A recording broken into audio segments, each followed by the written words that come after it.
Hi, and welcome to Willie Farms, my favorite place to go. Tim Qualls along with Donna down here. And Donna, I'm telling you, fall's here.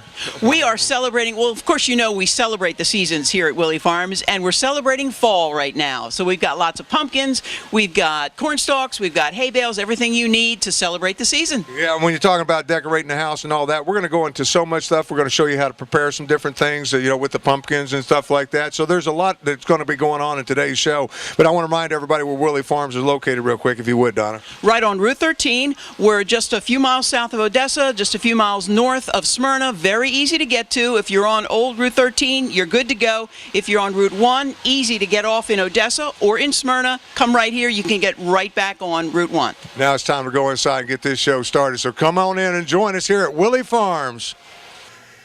And it's festive, fall season, inside, outside. As we make our way inside, I want to get over here and introduce, well, shouldn't introduce, but just say hi to Eileen. How are you? Wonderful. How are you, Tim? Good. I mean, you are all prepared. But before we get started, because I'm sitting here and I walked up, and, I'm always amazed. I don't know, your husband, and he's one of the local farmers that you get from, and it amazes me. I don't know what he does, because the biggest broccoli I have ever seen in my life. Yes, it's beautiful. And we've just started harvesting, so it's going to get bigger. Yeah, because last year I remember the stalks were so big and everything. But all this that you see on this table, I believe, came right off. It's farm fresh. Correct. Came from Clayton Farms in Denton, Maryland. Yeah, so then you can't go wrong with it. Then when we talk about freshness, in the last show we talked about going out on the farms. We showed people saw some of that. Well, the same thing. You're out there on the farms and picking it locally, and right now this time of season, it's all coming in, and this will go on for what through through Thanksgiving. Through Thanksgiving, so you've got plenty of time to get down here. Pumpkins galore. You saw the size of those and everything. But today we see all the squash around us. These are all edible. All edible. Everything around here is edible. Yeah, there's some pumpkin soup, pumpkin pie. Yes. Yeah, and we're going to do some pumpkin something today, I guess. What are we doing? We're actually going to do squash today, winter squash. Okay. And I made some spaghetti squash, and it is called spaghetti squash because it comes out like strands of spaghetti. And what I did is cut one of the fresh ones, cut it in half, scoop the seeds out. I baked it at 375 for 45 minutes, and as you see, it comes out like spaghetti, hence the name. Oh, wow, yeah. Squash. And this is an alternative to spaghetti.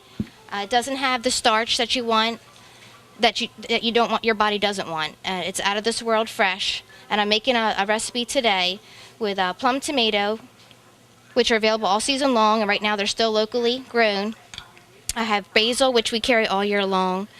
Just because it's not summer doesn't mean we're not going to have it. We have it. And see how nice this comes out.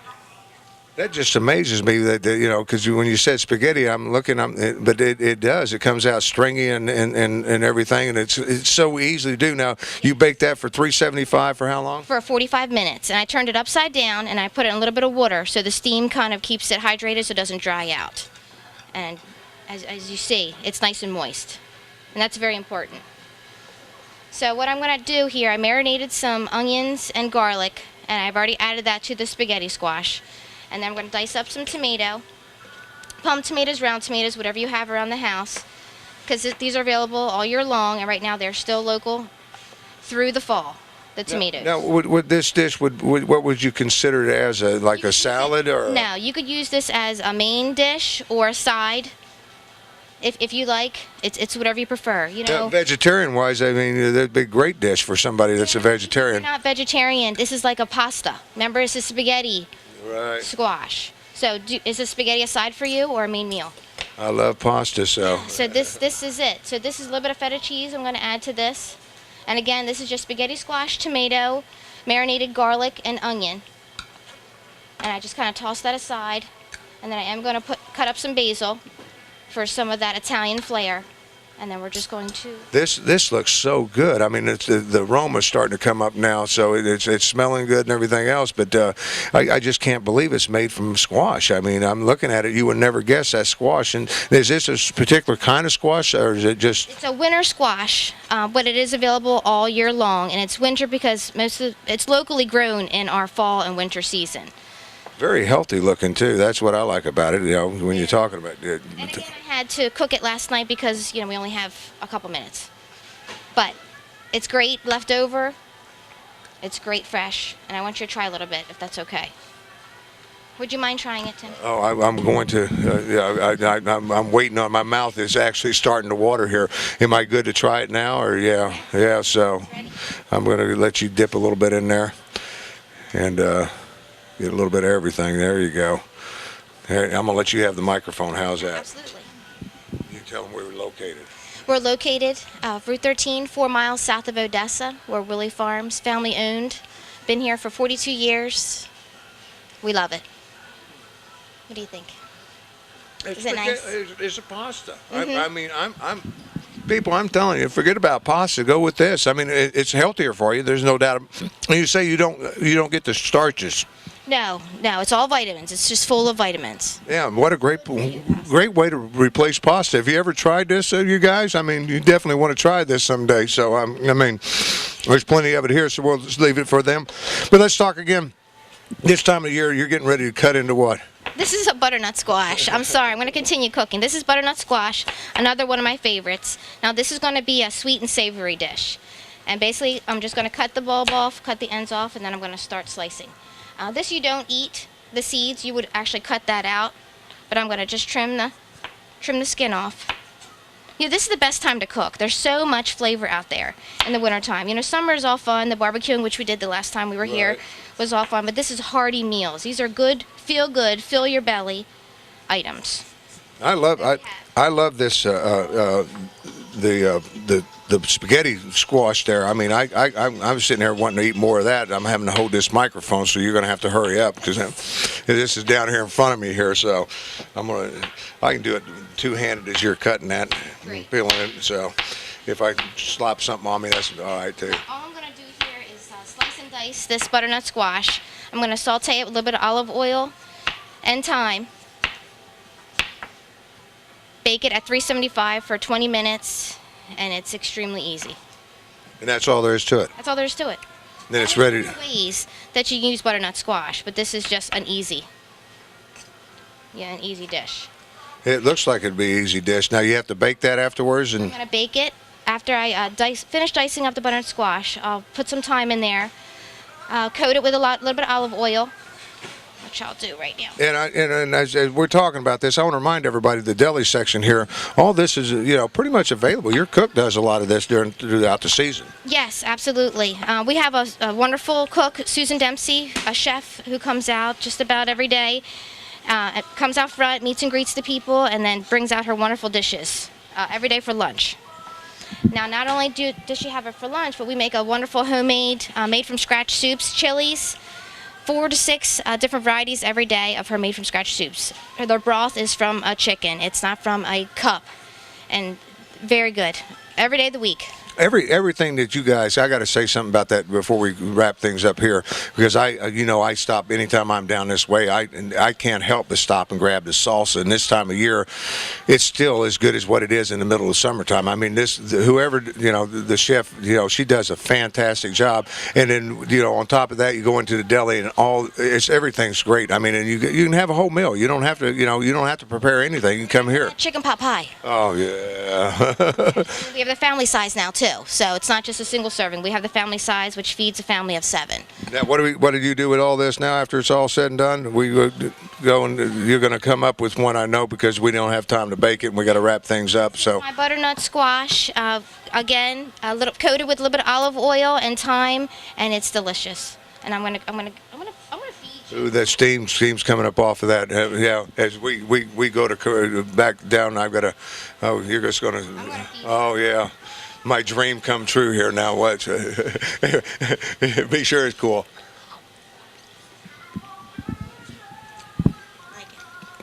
What a great replacement for potatoes or whatever. Yes. Yeah. Exactly. Versus the starch, you're getting all this vitamin and everything else, and you can find it all. It's all farm fresh right now, folks. You want to definitely check it out. Eileen, come cook at my house anytime, girl. That's really good. What a meal. We got to take and go down and catch up with Don and everything and get some more of the show, but thank you so much. You're welcome. Thank you, Tim. Come anytime. I'm telling you, I love this time of year when it comes down to there. But gores, you can use gores for a lot of different reasons. And one of the things I found, Donna, is the great neck braces. With this is a crook neck gourd. You know that? That's right, and it looks perfect as a pillow, I guess. Yeah, good for flying. If you're going to take an airplane or whatever. But you got something special that we're doing. This, I saw this earlier as they were bringing this out. I mean, to die for. I want to bite into that right now. Isn't that awesome? And most people would look at that and go, oh, I couldn't make that. But you can, and that's what I wanted to talk to people about, is a lot of folks will not do their own pies. They won't make their own pies because they say, oh, I can't do the crust. Oh, the crust, I just can't do it. Well, you can. It's pretty simple. You just have to remember a few things. Yeah. What do you do? Because you got it all laid out here. And laid out for you, yes. Now the dough, and you take whatever recipe you have for your dough. But the secret, one of the secrets is that when you make the dough, you don't work it too much. And this has, you can see, it's got the little bits of the butter. And you don't want to work that out. You want to leave those little bits of butter there. And after you get the dough to this consistency, this stage, then you put it in the refrigerator. It's very important that you need to let the dough rest for 20 minutes and let it get cold to make sure that this butter stays cold, because that's the secret. And then you take this, you put it down, and then you roll it out. This is the rolled section here, and you can still see the bits of butter are still there. And it's important to do that because those bits of butter stay cold. When it goes in the oven, it takes it longer for those bits of butter to melt. And that's what makes the crust flaky. Oh. See? Yeah, now we're getting there. Now we're getting there. And another thing is, once you get it rolled out, a lot of people say, well, I get it rolled out, and then when I take it to the pie pan, it just falls apart. Well, the secret is you take it when you roll it out. Now, obviously, this looks more like a square, but you get it rolled out in a circle.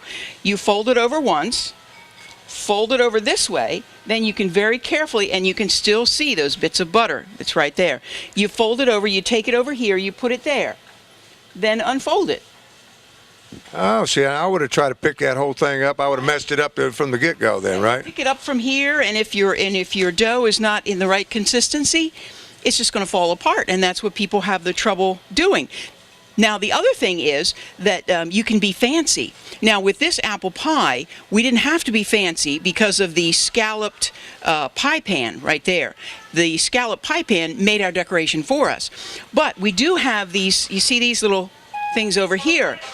These are little leaves or little acorns, and you can make those out of the dough. You have your dough. You have these, we sell these here. You put it down here, you make it like a cookie cutter. You push it down like that. Then you push this down to make the impression. Take it out. And you sprinkle the sugar over top of these leaves before you put them in the oven to bake, and they make a great decoration.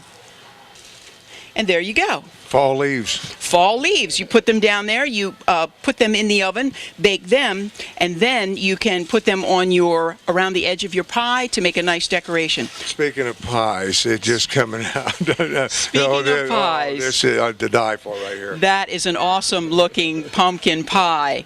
Awesome looking. One other thing I wanted to tell the people about is they see these little birds. See the bird in the middle of the apple pie? We sell those here. These are steam releasers. You put it in the pie, and it releases the steam, and you want to do that so that the pie cooks more regularly and more evenly.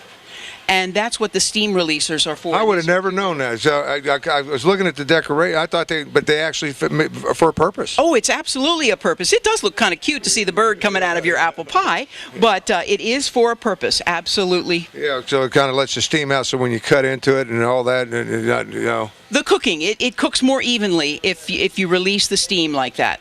I just love, I know the camera guys in love with the pumpkin pie. They bring it up there, but this apple pie, I mean, the crust putting that on top, I guess you do the same thing, just put it on top afterwards? Yes, the same way. You roll out your dough, and you can fold it the same way and put it over there on your pie plate, unfold it, and that way it won't fall apart, and it gets there in one piece, and you've got a pie. I mean, you can be the pie princess. You can be the pie queen. Or the pie Prince, yeah. Prince, yes, you can be the pie prince, yes. Because I'm going to try one of these. You know, this doesn't look like it's that difficult and everything. And you get it all the ingredients right here at Willie Farm. Better than that, I'll say I made it, and I'll just come buy one here at Willie Farms because they do that too. So, Donna, thanks. You're welcome, Tim. I'm telling you, the food is delicious and everything else, but to make the food even look better is the proper decorations. I'm going to come back here into the home section back here with Laura. Laura, there's so many things. I'm always amazed at what I find. I always end up buying stuff. I ended up buying some of the lights last year and everything else, but you guys do a fantastic thing, just giving people ideas of what they can do. Thank you, Tim. We do. We try, and fall decorating is so easy. So many ways to decorate to decorate using natural items that you can find outside or just tucked away. Yeah, and the main thing is you can find most of it right down here at Willie Farms. I mean, as far as the decorating and things like this, I love this right here that you guys were, lighting the candles as I walked back down through here. Absolutely gorgeous, simple to do. Very simple. Just floating apples with little votive candles floating around. Yeah, in water. What a nice decoration that is, and it's so simple. And the more I look around, you never think about it, but that's what you guys do all day long. And I want to remind people, everything that you see outside of a few items is available, right? So you can come in here and just purchase everything that you can say, hey, I want that candle thing, and you can have it. Absolutely. Everything on the table we do have for sale here at Willie Farms. And I would just like to say that fall decorating, you don't have to use just the oranges and browns and greens. You can add some teal and blue. It really brings out the fall colors. Yeah, I'm just sitting there and I'm just amazed at this. I would take this whole set and just set it in my foyer. What a great taking the different colors, because I didn't realize how many colored pumpkins there was. There are. And here we just took 2 cheese pumpkins, stacked them with a colorful Mexican hat on top, and added some bittersweet. So simple and quick, easy. Yeah, to very do. very easy, and that's the key. It's when this time of the year with the colors and stuff, it makes it easy to decorate. I mean, just something like this with the vases, just sticking in, Right. These are actually milk jars. Just simple milk jars, and we actually sell natural milk here. We can decorate for fall. And when fall's over, you can simply add some red berries and green, and you're ready for the holidays. Yeah. And speaking of, so it's all here. And what's here better than that is Laura and the other staff members. You guys do this on a daily basis. Thank you. We do. Yes, we do. We have a lot of fun. And if you need some help, want some ideas on it, just grab one of the girls back here in the home department, and they'll show you. I mean, I learned how to tie bows here. It was so simple, I couldn't believe it. And the fairy things that we did last time. Oh, they're a lot of fun. Yeah. Now replace it all with the fall decorations. It's all right here available for you at Willie Farms. Laura, once again, thank you so much. Thank you, Tim. Thank you very much. Now I'm going to stay indoors here a little bit, because this time of year a lot of people are staying indoors, and one of the things indoors that you want, and I didn't realize how I got to talking to you, Kathy. How are you? Just fine. How are you? It's always fun to get back here with you, because I get educated so much when I come back here on different things. And today, we're talking about houseplants, and you brought up some very interesting things to me I never thought about, how they help create the oxygen within a house. They absolutely do. Our houses are more air efficient now, energy efficient, I'm sorry. And we're not letting a lot of air into our houses in the wintertime. We've got our windows shut with the air conditioners on, the heaters on, and every time we get a new cabinet, new piece of furniture, a new home, where you have that new smell in the house, and those are formaldehydes and benzenes that are coming out. They're coming out of your plywood, the works that you're doing in the homes. Yeah, it just blew my mind at how that comes to be, because I never thought it, because you always, new house smell, but that is gas is being released. It absolutely is. I mean, we're cleaning our carpets, we're putting in new cabinets, like I said, and you just throw in a couple of these house plants. The peace lily here is great. It works for the benzene, the formaldehyde. It also will help get rid of the mold spores in your home, so they're great for kitchens and bathrooms. I had a couple of those, but I never looked at it that way. But there's certain plants that work better than other ones. You were telling me what this ivy here. I don't know what that is. It's just plain old English ivy, and it's going to help with your allergies, your asthma. Put a couple of those in the house. You probably want 2 plants, 2 6-inch pot plants every 100 square foot in your home. Yeah, so if you put plants throughout your home and everything, then, and the selection is good. And the thing about it is, it's like you've laid out some plants here, they all work. I mean, they all do something. And these here are a little bit better than the other ones. Right, right. And NASA has checked all this out. You've got the spider plant here, the rubber plant here. They're going to put out more oxygen content in your home. And like you said, they all work. Some just work a little bit better. Yeah, So. and they all give the decorations for your home. I mean, you can't go wrong with it. I love this one right over here. What is That is a philodendron, and that's one of the top 3 that you can get to put in your home to help purify it. Nothing fancy. I mean, just and if you put this, in just potted plant, and it doesn't size-wise, I guess it does matter. The size-wise, bigger ones, smaller ones. The bigger the plant, the more it's going to eat. You got it. The bigger the plant, the more it's going to do. So, I mean, you can mix and match it. You can do some 10-inch, maybe some palms or something in the house.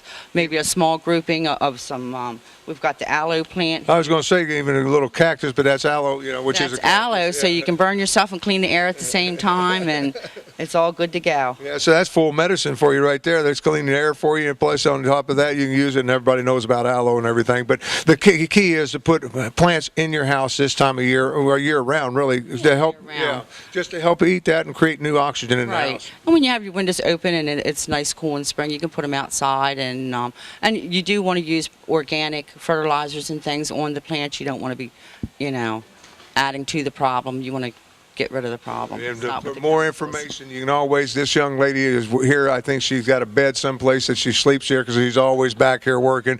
She knows plants. Just grab Kathy and ask her questions. Kathy, thank you so much. No problem. It's great to see you again. Coming into one of my favorite areas, I mean, I never dreamed that I'd be feeding birds, but I do. Joey, how are you, my friend? Good, how are you? Good. And then when it comes to it, people, I've got to say, there's nothing more enjoyable. I never knew the peacefulness that it gives you just watching bird watching. I mean, I never thought about that. They say it lowers blood pressure, it's good for depression. There's a lot of benefits to feeding birds. Yeah, and I've been doing it for a couple, 3 years now, and there's nothing I enjoy more. And trying to lure different types of birds, that's the key. And there's different things that you can do. Now, you've got some things set up, different feeders and stuff, because each one of them does different things. Correct.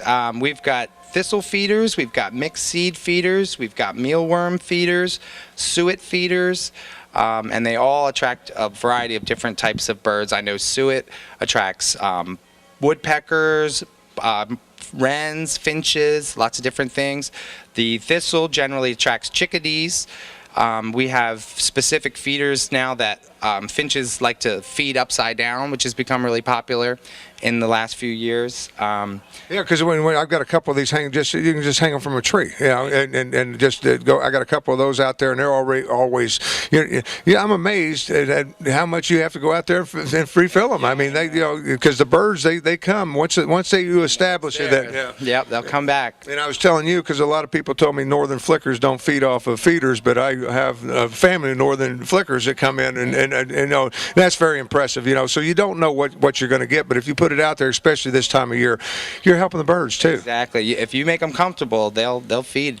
If you keep putting it out there, that's for sure. I know there's a book we sell here where it talks about a lady in Ohio who just takes a cup of seed out and dumps it out of her back porch every day, and the birds they flock to her yard all the time. So there's lots of different. Well, I actually have a picture, so we'll try to get that with a finch sitting on my finger, because when you feed them, they come that down and they get pretty friendly with you too. All right, neat. That's neat. See, so okay, but we're going to teach you how to make some bird feed too. Joey, thank you for your time. Sure, thank you.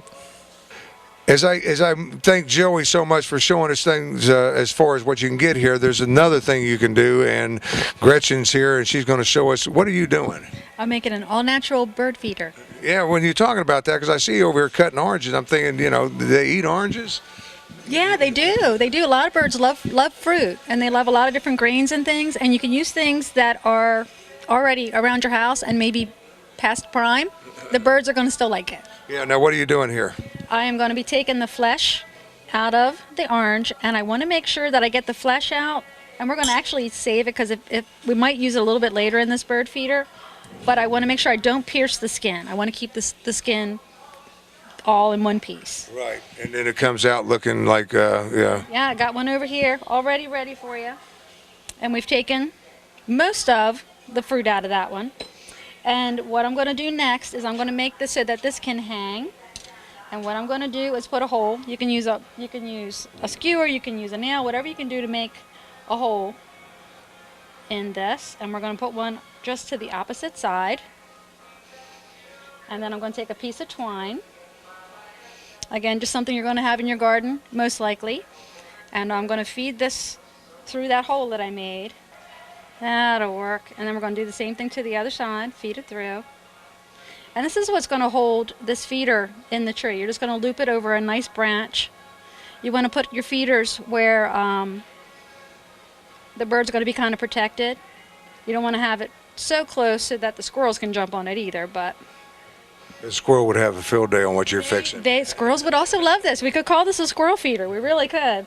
Okay, now what we're going to fill this with is going to be peanut butter. I happen to have extra chunky here because that's what we like at our house.